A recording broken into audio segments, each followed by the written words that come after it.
La société Sodelec, c'est une entreprise qui fait de la déshydratation d'oignons. Donc sur une période de 4 mois, ils vont déshydrater des centaines de tonnes d'oignons pour faire des produits secs qui vont valoriser après tout au long de l'année auprès des industriels de l'agroalimentaire. Les oignons, ça pique les yeux, c'est donc qu'il y a des produits chimiques et des odeurs. En émission, sur les rejets de l'usine, il y avait des rejets qui étaient très odorants, et chimiquement qu'on appelle des COV méthaniques. Ces COV méthaniques et ces odeurs, pour pas qu'elles impactent trop la population, elles étaient poussées à grande altitude avec des ventilateurs haute vitesse. Sauf que des ventilateurs qui poussent haut en altitude, ça fait beaucoup de bruit. Donc ça réduisait la nuisance olfactive, mais ça augmentait une nuisance sonore.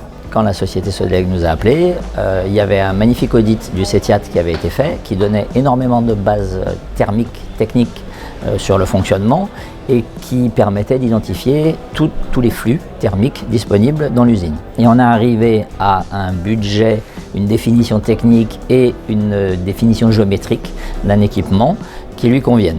Ensuite, il a fallu fabriquer cet équipement. Donc cet équipement, comme il valait 1,2 million environ, il a été subventionné par le fonds chaleur. La contrainte, c'est de prélever l'énergie sur une machine et la rétrocéder sur un autre process, une autre machine. On avait aussi des rejets qui étaient chargés en COV méthanique.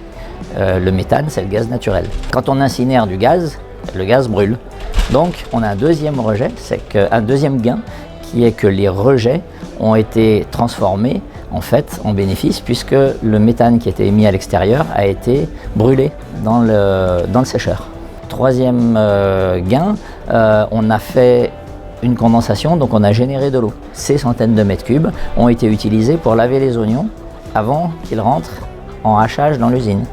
Donc c'est encore un gain complémentaire. Comme on gère les IPE et qu'on a toutes les données qui remontent, on peut faire de la maintenance à distance, on peut faire de la maintenance prédictive, c'est-à-dire qu'on va détecter qu'un échangeur commence à s'encrasser. Voilà, donc c'est assez intéressant et le client avait l'air assez satisfait de son installation.